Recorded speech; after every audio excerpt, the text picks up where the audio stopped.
Kweli dadangu, nimekusikiliza kwa muda mrefu, lakini maamuzi yangu ni yale yale. Sintobadili kitu. Mdogo wako amenishinda. Shemu, usifanye hivyo jamani. Hapana. Yaani sina tala kuongea. Yaani sibadili kitu, maamuzi ni yale yale kabisa. Ila Shemu, hivyo unaweza kweli kubadilisha msimamo angalau mpe bahati ya mwisho. Unaona na miaka tena labda utoto.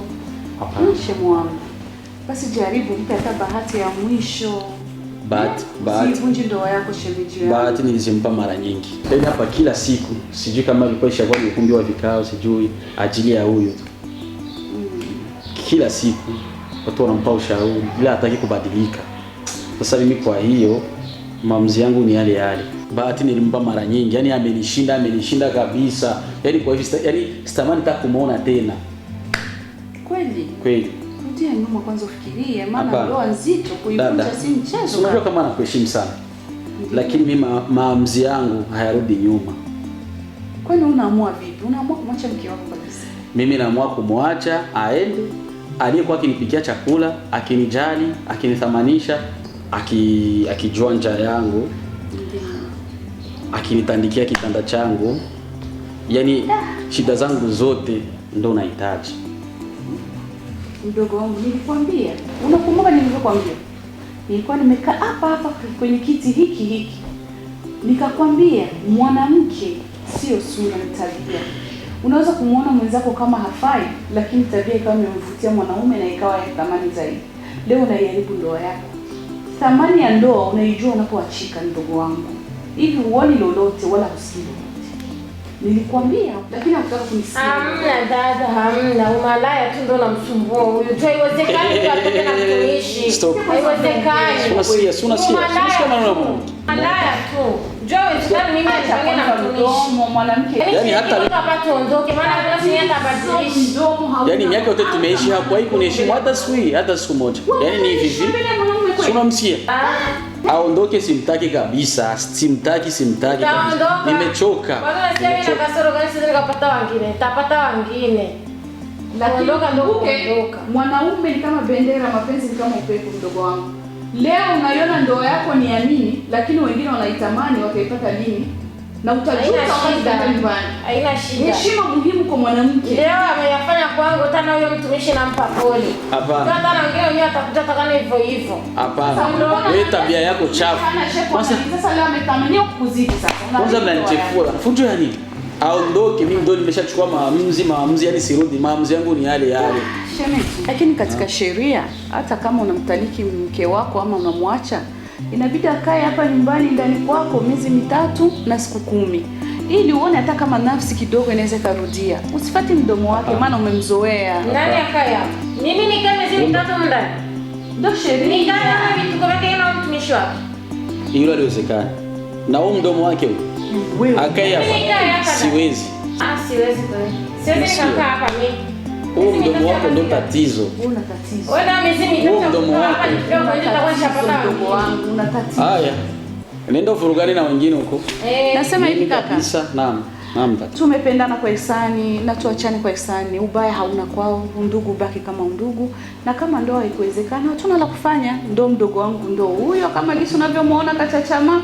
Acha atakapokwenda nyumbani ndo ataijua thamani ya ndoa. Maana thamani ya ndoa unaijua wakati uko nje ya ndoa. Twende, haina maana hata hapo na kwa hiyo mimi nakutakiana kila kheri, mbaki salama. Mimi nashukuru. Asante kwa ushauri wako. Kila kheri. Wewe mwanamke wewe.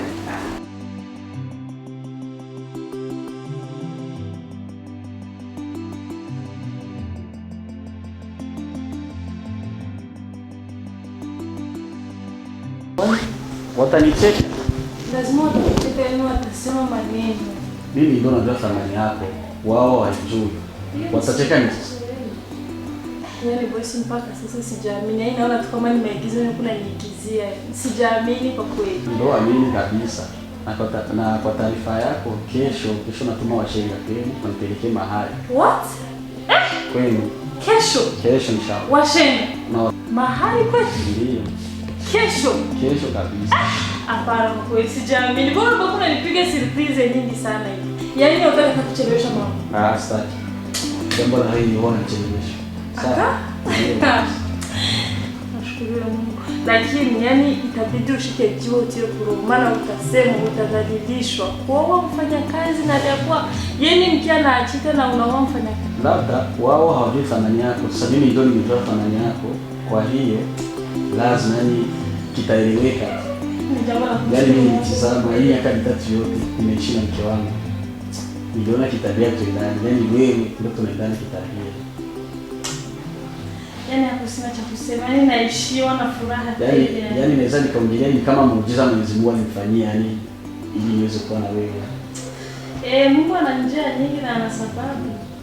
Yaani kesho Mungu atasaidia. Kesho kitakuwa sawa.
Karaha hii.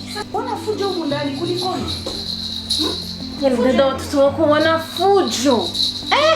Sana kutwa nzima hakuna kulala, usiku silali, makengele mara kunicheko mimi. Anakusukuma sukuma. Hata mimi ananisukuma usiku mzima. Sasa mdogo wangu, umekuja kwa hapa tutoa kero. Kwanza ni pia watoto kero. Sio kwa kero. Fujo. Ndio vumilie ndugu yangu, kwa sababu kwa mama ndio hawezi kwenda kukaa. Mama yuko hospitalini anaumwa. Umefikia hapa kwangu na unajua na watoto. Watoto wenyewe ndio kama hao. Sasa inabidi uvumilie ambao umeyakuta. Mkata pema pabaya pana mgoja. Ulikuwa na kitanda cha peke yako au kukita nini? Wewe umetoka kwangu kwa nyumba peke yako, ukihisi kwamba una shepu, miezi miwili utakuwa umepata mwingine. Leo miezi misita. Mama kule anakuwa hawezi kwenda nyumbani kukaa. Hapo ndio unapaswa kukaa na vitu vumilia ambao unayakuta.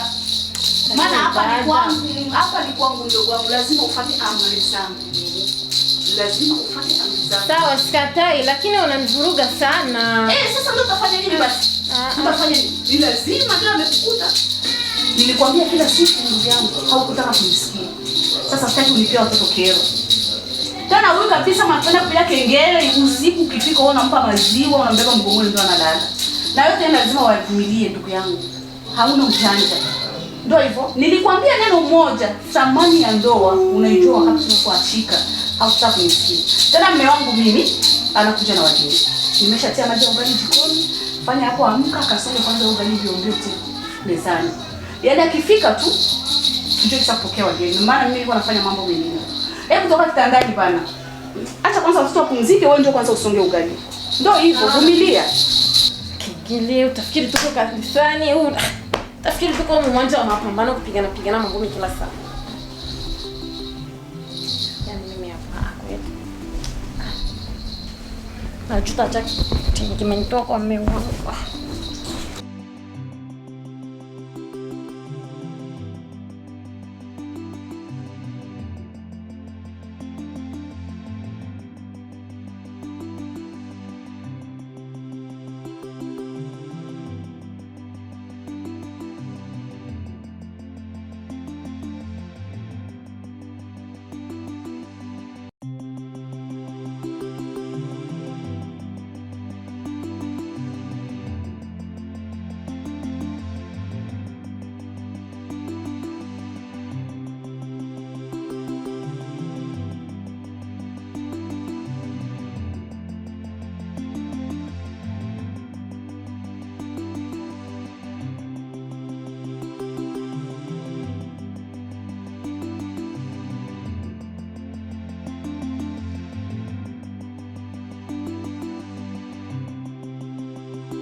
Takukonga ugali wa mtu mmoja.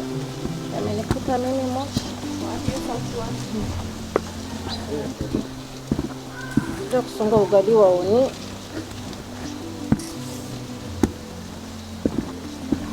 Mshini sana.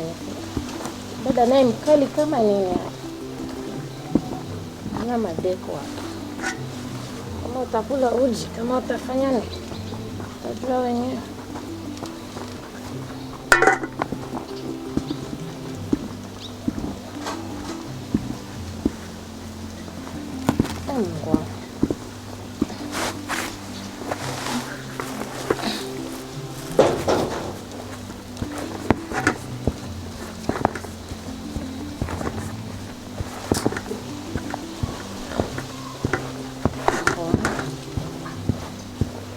Kiongo nisonge ugali.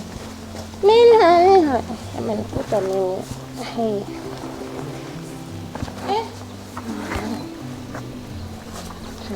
Ewe. Sasa we vipi unasonga ugali hujatayarisha masahani? Nimesahau. Utasahau vipi wewe? Unasahau? Mwanamke ulishaona mwanamke anasonga ugali bila hana masahani karibu yake. Mtoto kama haukualikwa au kufunzwa, kosa bana. Wewe unafikiri hapa ni nyumbani kwako ulikuwa Milha sahani, Milha kikombe? Hapana. Mimi huwa situmia watumishi. Nafanya chakula cha mume wangu kwa mikono yangu. Lazima tuwape wanaume chakula kwa mikono yetu, wasikie ladha ya chakula. Hayo mambo ya matumishi kila hiki mtumishi afue agome, lakini mengine tufanye wenyewe. Sawa? Songa ugali tena, lainisha ugali, tia nguvu aswa. Tia ugali kwenye moto lainike vizuri bana. Tena fanya haraka, wageni wanataka kufika. Mkata pema. Umeona sasa? Haya.